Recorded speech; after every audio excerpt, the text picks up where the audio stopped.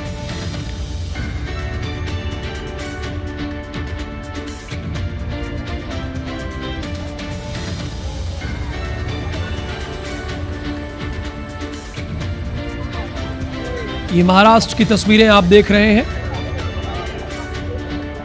18 लोग इसमें घायल हुए हैं। एनडीआरएफ की टीम ने 41 लोगों का रेस्क्यू किया है। महाराष्ट्र के पुणे जिले में इंद्रायणी नदी पर जो पुल बना था वो ढह गया, और उसकी वजह ये सामने आई है कि यहाँ पर क्षमता से ज्यादा लोग थे।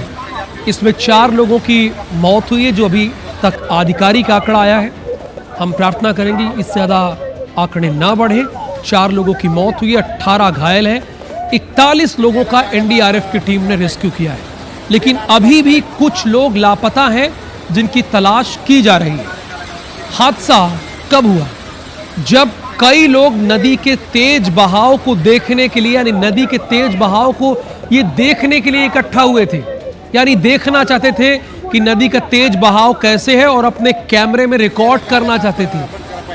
उसके बाद ही ये जाके होता है, और इसमें 4 लोगों की जान चली जाती है।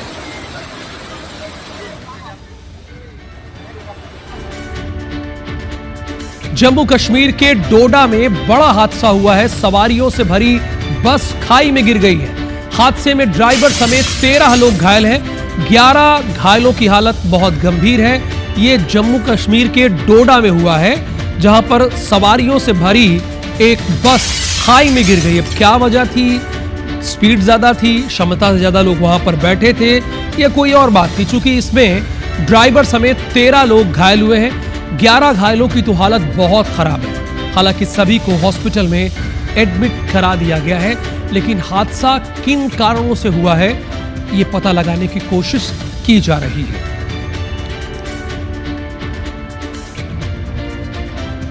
अहमदाबाद विमान हादसे को 3 दिन बीत चुके हैं। इन 3 दिनों में 250 शवों का डीएनए सैंपल लिया जा चुका है। 86 शवों की पहचान की गई है, जबकि इनमें से 33 के शव उनके परिजन को सौंप भी दिए गए। यानी अभी तक सिर्फ 86 शवों की ही पहचान हो पाई है। 33 शव ही उनके परिजनों को सौंपे गए हैं। शवों को रखने के लिए अहमदाबाद सिविल हॉस्पिटल में 170 ताबूत लाए गए हैं। एम्बुलेंस के जरिए सिक्योरिटी के साथ शवों को उनके गृहनगर पहुंचाया जा रहा है। प्लेन हादसे में मारे गए गुजरात के पूर्व मुख्यमंत्री यानी पूर्व मुख्यमंत्री विजय रूपाणी के शव की पहचान रविवार को हुई। इनका निधन हो गया, रविवार को पहचान भी हो गई। शव परिजनों को सौंपा जाएगा, जिसे चार्टर्ड प्लेन से राजकोट ले जाया जाएगा। वहां दोपहर 3 बजे अंतिम संस्कार होगा। गृहमंत्री अमित शाह रूपाणी के अंतिम संस्कार में शामिल होंगे। रविवार को पीएम मोदी के चीफ सेक्रेटरी पीके मिश्रा ने दुर्घटना स्थल का दौरा किया। उन्होंने अस्पताल में घायलों से मुलाकात की। असल में 12 जून को एयर इंडिया का अहमदाबाद से लंदन जाने वाली फ्लाइट AI 171 उड़ान के कुछ देर बाद ही क्रैश हो गई थी। विमान BJ medical college and civil hospital के हॉस्टल की बिल्डिंग से टकरा गया था। अब प्रादेशिक खबरों का रुख कर लेते हैं। रायसेन से खबर है, भाजपा नेताओं ने गैरतगंज बीएमओ की पिटाई की है। गैरतगंज एक जगह का नाम है, ध्यान दीजिएगा। भाजपा नेताओं ने गैरतगंज के बीएमओ को कूट दिया है। भाजपा के मंडल अध्यक्ष और नगर परिषद अध्यक्ष ने पिटाई की है। बीएमओ अनिस लाल ने गैरतगंज थाने में दर्ज कराई है सूचना। उन्होंने कहा है कि कुछ भारतीय जनता पार्टी के नेताओं ने मुझे मारा पीटा है। मंडल अध्यक्ष संजय जैन और नगर परिषद अध्यक्ष जिनेश सिंघई ने विवाद किया है। सिविल हॉस्पिटल में ड्यूटी डॉक्टर नहीं होने पर विवाद किया है और फोन नहीं उठाने पर नेताओं और बीएमओ के बीच तू मैं हुई। देखिए, बात कुल मिलाकर इसकी थी कि बीजेपी के नेताओं की शिकायत ये थी कि ये बीएमओ महोदय फोन नहीं उठाते हैं। फिर उसके बाद उन लोगों की बात बढ़ती गई, बहस में ये तब्दील हो गई और उसके बाद आप जानते हैं जब बहुत तीखी बहस हो गई तो फिर हाथ उठा दिया गया एक दूसरे पर। सैकड़ों की संख्या में आम जनता ने गैरतगंज थाने का घेराव किया है। घेराव इसलिए किया गया है चूंकि भारतीय जनता पार्टी के नेताओं की शिकायत की गई है। अब खबर ग्वालियर से होगी। 2 बाइक मैकेनिक के बीच मारपीट हो गई है। मारपीट के दौरान एक युवक की मौत हो गई है। आप भी सोच रहे होंगे कि अर्ली मॉर्निंग में हम मेगा मॉर्निंग में सिर्फ मारपीट की ही खबर आपको दिखा रहे हैं। अब ऐसी ही खबरें आ रही हैं और जो हमारे समाज में घट रहा है वो दिखाना तो हमारा कर्तव्य है। मारपीट के दौरान एक युवक की मौत हुई है। काम को लेकर दोनों के बीच विवाद हुआ। असल में काम को लेकर 2 बाइक मैकेनिक में मारपीट हुई, वही साथ में ही काम करते थे। देखिए ये देखिए, आपको हम ये घेरे में ये देखिए 2 तस्वीरें, बगल में कितने लोग खड़े हैं आप गिनेंगे तो मुझे तो लगता है कि तकरीबन ये 35 से 40 लोग होंगे, इतने तो हैं। लेकिन यहाँ पे लड़ाई हो रही, लेकिन कोई आगे नहीं आ रहा है, कोई आगे नहीं आ रहा है। उन्हें लग रहा है कि जो हो रहा है होने दो। ये देखिए जो हो रहा है, यहाँ पर मारपीट हो रही है। इसमें एक लोगों की ये देखिए, ये शख्स देखिए बड़ा आराम से बैठा है। इसके पास जब गिरता है तो ये तब आके उठ खड़ा होता है। ये सारे लोग चश्मदीद हैं, प्रत्यक्षदर्शी हैं। चलिए मान लेते हैं कि उन दोनों के बीच में काम को लेकर गुस्सा हो गया, वो अपना आपा खो दिए दोनों ने। लेकिन वहां पर इतनी बड़ी संख्या में बैठे और खड़े हुए लोग, क्या उनकी गलती नहीं थी? पुलिस ने आरोपी को गिरफ्तार कर लिया है। ध्यान दीजिएगा, इसमें एक युवक की मौत हुई है। 2 बाइक मैकेनिक में। ये खबर क्यों है पता है? ये खबर इसलिए है कि जो आप समझते हैं कि जो जिम्मेदारी हमारी काम के प्रति है, जो हमारी जिम्मेदारी हमारे परिवार के प्रति है, वो जिम्मेदारी हमारी समाज के प्रति भी होनी चाहिए। हम इतने असामाजिक तत्व कैसे हो सकते हैं? ये अपने आप से सवाल जरूर पूछिएगा। और मैं तो आपको नर्मदापुरम लेकर चलता हूं। यहाँ के रंडाल गांव में 2 पक्षों के बीच खूनी संघर्ष हो गया है। दोनों पक्षों के बीच जमकर लाठी डंडे चले हैं। मारपीट में 10 लोग जख्मी हुए हैं, एक गंभीर रूप से घायल हुआ है। घायलों का हॉस्पिटल में इलाज चल रहा है। और पता है ये विवाद क्यों हुआ? ये विवाद अवैध शराब बिक्री को लेकर हुआ। ये देहात थाना एक पड़ता है, ये वही का मामला है। नर्मदापुरम में देहात थाना है, वहां का मामला है जहां 2 पक्षों में खूनी संघर्ष हो गया। अब खूनी संघर्ष हमें क्यों लिखना पड़ा? क्योंकि लाठी डंडे चल गए। अब अगली खबर रायपुर से होगी, जहां चाकूबाजों को पुलिस का सबक है। अब ये सबक क्या है? पुलिस ने स्टेशन से आरोपियों का जुलूस निकाला है। जुलूस निकाला, जो चाकूबाज थे, जुलूस निकालकर उठक बैठक करवाई है। उठक बैठक करवाई है। देखिए पुलिस ने उठक बैठक कराई। ये कौन लोग हैं? ये लोग चाकूबाज हैं। अगर ये जिम में करते तो एक्सरसाइज कही जाती, ये अच्छा काम कर रहे हैं। लेकिन ये समाज में कर रहे हैं, खुलेआम कर रहे हैं। और किस लिए कर रहे हैं? चाकूबाजी के लिए। तो इसलिए कराया गया है कि दोबारा अगर ऐसी हिमाकत किया आपने चाकूबाजी की, तो अभी तो उठक बैठक करवाया है, बाद में अदालत आपको और कड़ी से कड़ी सजा देगी। आरोपियों ने कल स्टेशन पार्किंग मैनेजर पर हमला किया था। चाकू मारने के बाद 10 से 15 हजार रुपए लूटा और लेकर भाग गए। हिस्ट्री शीटर शेख हुसैन समेत 3 आरोपी गिरफ्तार हैं। हिस्ट्री शीटर शेख हुसैन गंज थाना का निगरानी गुंडा है, यानी इसके ऊपर निगरानी रखी जाती थी। ये जिला बदर रहने के बाद वापस आकर पार्किंग मैनेजर को चाकू मारा। और अब आपको मंदसौर लेकर चलते हैं। पुष्पा फिल्म देखी है ना आपने? नहीं देखी है? चलिए मैं खबर बता रहा हूं। पुष्पा फिल्म की स्टाइल में डोडा चूरा की तस्करी करते आरोपी गिरफ्तार हुआ। डोडा चूरा में एक आरोपी तस्करी करते हुए गिरफ्तार। अब तो आप समझ गए होंगे, दूध के टैंकर में 2 क्विंटल डोडा चूरा की ये तस्करी कर रहा था।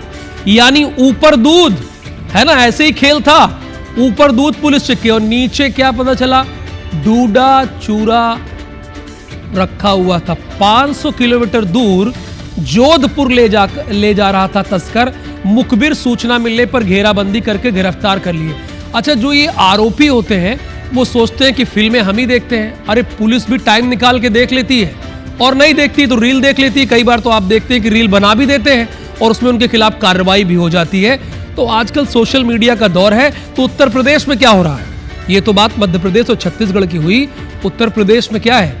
उत्तर प्रदेश में ऑपरेशन लंगड़ा जारी है।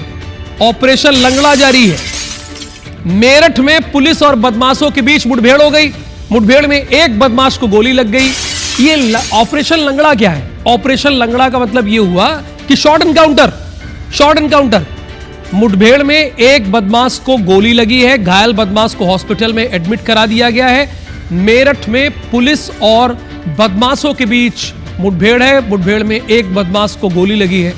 और जब से उत्तर प्रदेश में मुख्यमंत्री योगी आदित्यनाथ ने कमान संभाली है, तब से उन्होंने इस बात की जिम्मेदारी ले ली थी कि अपराधी या तो सुधर जाए या तो प्रदेश छोड़ दे। कनाडा के प्रधानमंत्री के निमंत्रण पर हमारे देश के प्रधानमंत्री नरेंद्र मोदी शिखर सम्मेलन में जाएंगे।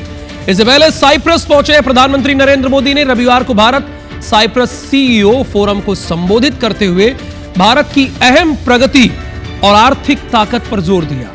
यानी भारत की प्रगति और आर्थिक ताकत पर जोर दिया। नरेंद्र मोदी ने कहा, साइप्रस भारत के लिए एक भरोसेमंद साझेदार रहा है। उसने देश में महत्वपूर्ण निवेश किया है।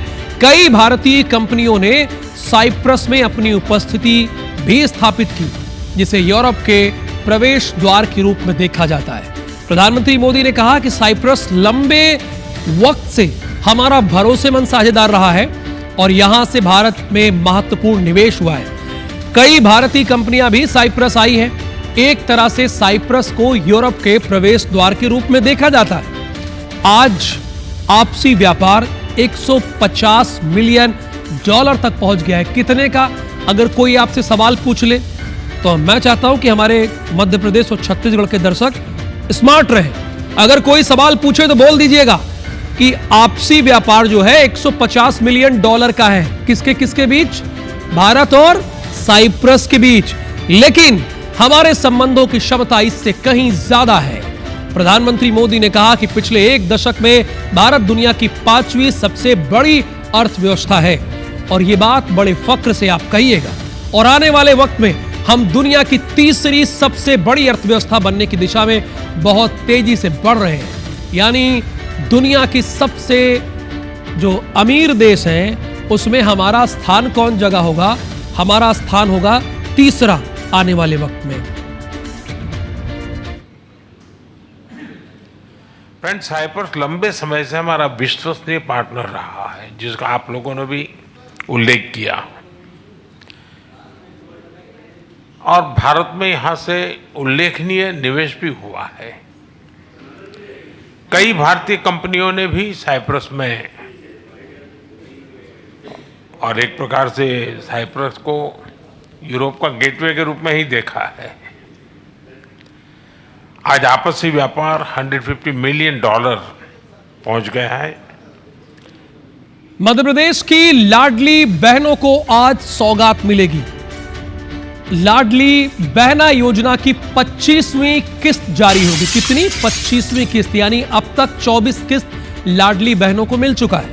सीएम डॉक्टर मोहन यादव हितग्राहियों के खाते में आज राशि ट्रांसफर करेंगे। 1551 करोड़ रुपए ये जाएगा सभी बहनों के खातों में। 1.27 करोड़ लाडली बहनों को इसकी सौगात मिलेगी। कितनी?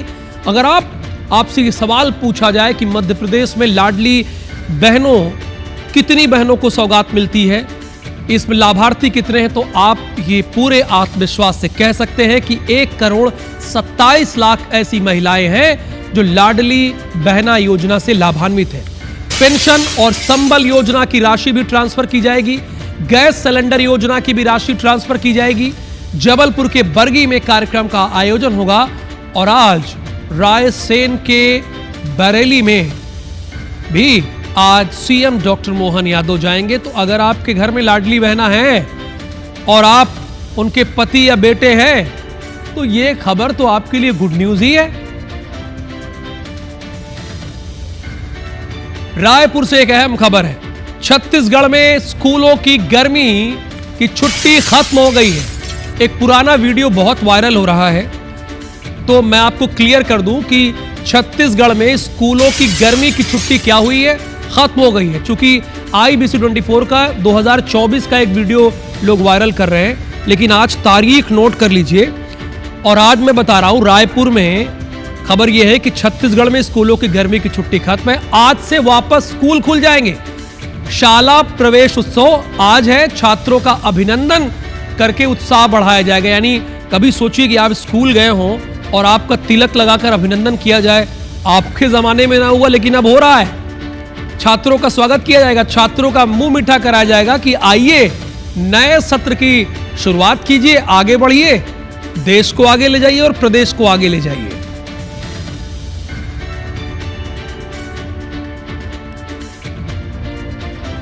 ओडिशा के विशाखापट्टनम में भी अयोध्या के राम मंदिर की तर्ज पर, तर्ज का मतलब होता है उसी तरह एक मंदिर बनाया जा रहा है, जिसे देखने के लिए हजारों लोग जमा हुए हैं। अगर आप नहीं जा पाए तो मैं अपनी PCR टीम से आग्रह करूंगा कि किसी बड़ी स्क्रीन पर प्ले कर दें, हमारे दर्शक जरा देख लें बड़ी स्क्रीन पर। अब राम मंदिर की बात है तो बड़ी स्क्रीन पर आना चाहिए। ये बड़ी स्क्रीन दर्शकों के लिए ही तो है, और किसके लिए है? ये आ गई, ये है। ये ओडिशा के विशाखापट्टनम में ये भव्य राम मंदिर का आयोजन किया गया है। ये भव्यता और दिव्यता देखिए, और सुबह सुबह आप दर्शन कर रहे हैं। देर रात से ही लोग इस मंदिर के खुलने का इंतजार कर रहे हैं।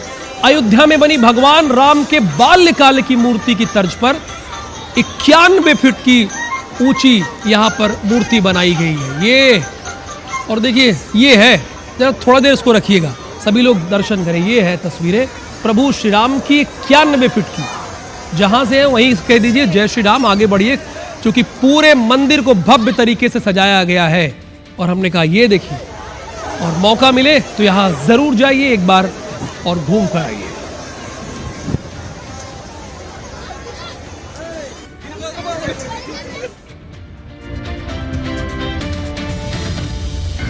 IBC 24 में खबरें तो बिल्कुल नहीं रुकेंगी।